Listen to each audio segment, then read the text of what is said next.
Assalamu alaikum wa rahmatullahi ta'ala wa barakatuh. In today's lesson, I want to introduce you guys to a few things. Some writing tips when it comes to practicing calligraphy. And then the second is note-taking skills. Before I delve into those, let me explain why note-taking is super important when it comes to this art. As you'll see, every letter has its own rules, and the rules can be quite a bit. Then, once you master every single letter individually, you'll start having the letters in combinations. When letters come in combinations, they have their own rules as well. It's a little different from the individual letter by itself. And so as you see in this note sheet that I took when I was studying Ruk'aa, there are a lot of rules when it comes to combinations that might not necessarily be present in the individual letters. You'll notice that you might start forgetting information, you might start mixing things up, and so it's super important that you take good notes. You revise those notes as you move on. So when you start building words and building sentences, you don't just disregard those rules as if they never existed. When it comes to note-taking, there are a few ways you can do so. You can use the calligraphy pen, as seen here, or as in my case, what I like to do is drawing out the letters. So for me, the first step that I do is watch the instructor demonstrate the letter, the sizing, the proportions, and everything related to that information. Next, once I have a visualization of that letter in my mind, I grab my pen or pencil, whichever you prefer, and I start sketching out the letter. And I take my time. There's no rush in the process. I take my time sketching, and if I make a mistake, I do it again. And I look back and I try to really look at this letter and get a good understanding of how it looks like. Once I do that and I sketch it, I write the proportions as you see here. So as I am doing with normal calligraphy, I do my proportions.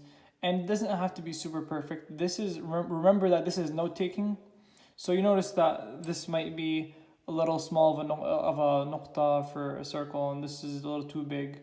But again, this is note-taking, and you're not really making a piece of artwork here. This is for you more so for your revision. When you want to review the proportions, you can be like, oh, this is 1 nuqta in height, this is 2 nuqtas in width.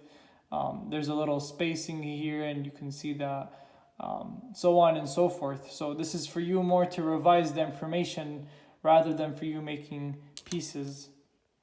So what I did is that I sketched the letter, I sketched the proportions, and then after that I take notes on special curves or special pieces of the letter that are shared with other letters, things of that sort. As for instance, with harf al-ayn, the strokes are a little difficult to explain. So what I did is that I had to draw out, okay, how is the first stroke, and where do you start for the second stroke, and where do you go down? And then when you do the third stroke, where does it intersect with the second stroke? Things of that sort. So the drawing helps you visualize the letter so that when you take the calligraphy pen and you start it, you know what the stroke looks like, you know how it's gonna end up like, even though this is way out of proportion. So for instance, you notice that this ayn head is huge, and this is a huge nuqta, right? But this is only for me to visualize and understand the ayn head in my head. So ayn head in my head, that sounds weird. Just so that when I write it in a smaller proportion, like in this case, I am able to get it right from the first few times. Additionally, like here for instance, you see down here that I took note of every stroke to create the head of the waw qaf, right? And you don't have to necessarily use this method, but it's a method that I wrote down because it could be beneficial for future use, or it could be beneficial for my use if I noticed I've struggled in a certain aspect. Another thing you want to keep in mind is that once we start, forming words and connecting letters, you can also draw them out like this. This is also a sketch. And once you start understanding the dynamics of a letter and how the proportions and how they work, you can even sketch them out, and you'll have a piece of work like this. That's a sketch of calligraphy. One important thing to keep in mind if you do decide to sketch is that you need to understand that the head of a calligraphy pen, such as this one, does not change in size. So when you are doing letters, the width of the letter should not change. You shouldn't have something like a dal, right, where this portion is like this thick and then this portion is like double the thickness, right? So if you are drawing, then make sure that the proportions, right, is pretty much the same.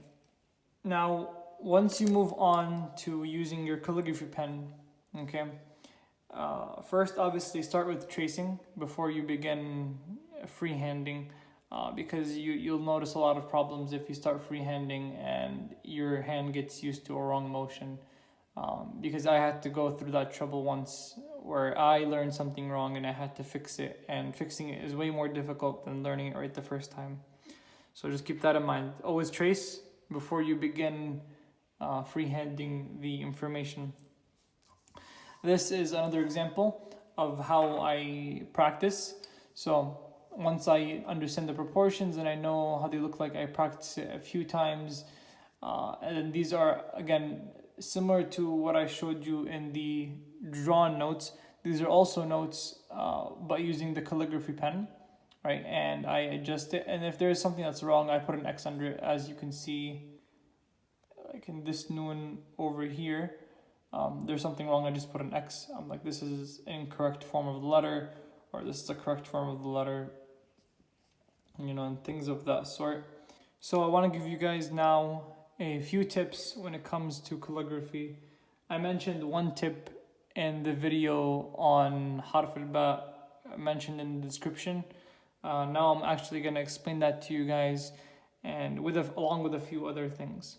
So first, I don't think I explained this as well, but the hold of the pen is with your 3 fingers over here as follows. Okay?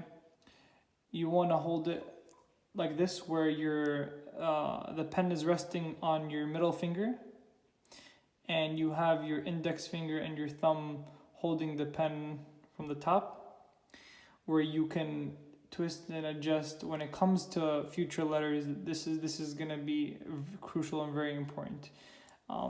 Second thing is, when you are dragging, move your hand. Don't grab the pencil like this, or let me zoom out a little bit.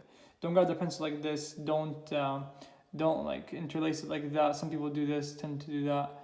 The reason I emphasize this is because it'll be very important when it comes to twisting the pen in the future portions of the course. And I understand this might be a little weird for you writing now, but get used to it when it comes to calligraphy. The pen rests on your middle finger, and you have your index and your thumb to hold it from the top. Imagine the inner shape of the letter before you conduct the strokes. How does that help? For instance, with harf al-ba, as we showed you guys before, right?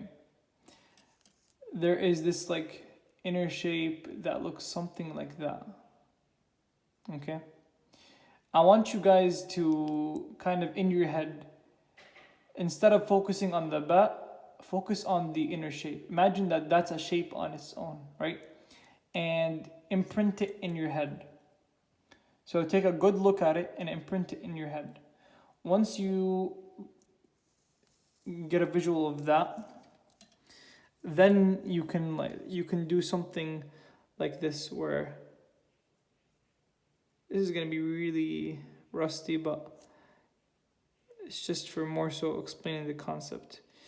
So I want you to look at that, and you see that where there is this inner shape. I want you to focus on the inner shape. Not the actual line, not the outer shape. I want you to focus on this part.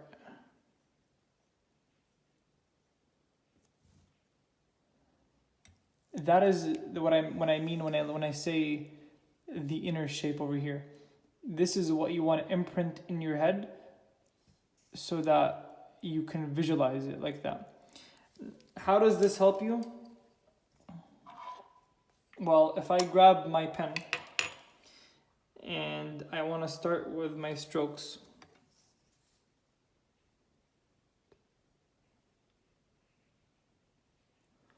right? Again, I said this is a little rusty, but when you see this inner space, it'll help guide your hand, even if this space is, like, even if I didn't write this down, if I didn't draw this space, you want to have it imprinted in your head, or try to memorize it or visualize it, so that when I start dragging my pen,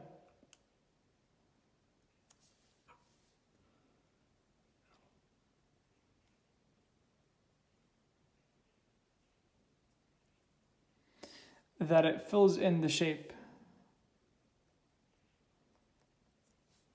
Okay. So again, it's a little rusty, but I wanted to help illustrate the concept. So whenever we do a letter, such as, for instance, harf al-nun, which we'll explain later, there is a special shape that is associated with the inside of the letter. And that shape is what you want to focus on, to kind of imprint that inner shape in your head, so that when you start the stroke in your head, you are following this invisible shape that is imprinted in your head, which is the inside of the letter. That is something that's going to help you a lot when it comes to drawing and working with a lot of the letters. For instance, harf al-ayn or harf al-jim wal-ha, they have the same body, right? This body has an egg shape to it. And if you really focus on the body, you'll see that egg shape. So when you start the stroke, I want you to imagine an egg sitting right here. And you want to do the stroke surrounding that egg. And you'll be surprised how much it'll help you to understand or to get the shape correctly by simply imagining the inner shape in your head. By just thinking that there's an egg here and going around the egg, you know eggs don't have sharp corners. You know eggs are not going to be super long or super short. They're going to be an oval shape. So with that imagination, you'll be surprised just how much it'll help you when it comes to writing the letter correctly or understanding how it's going to look like. I hope this helped. And if you have any questions or comments, please leave them down below. Assalamu alaikum wa rahmatullahi ta'ala wa barakatuh.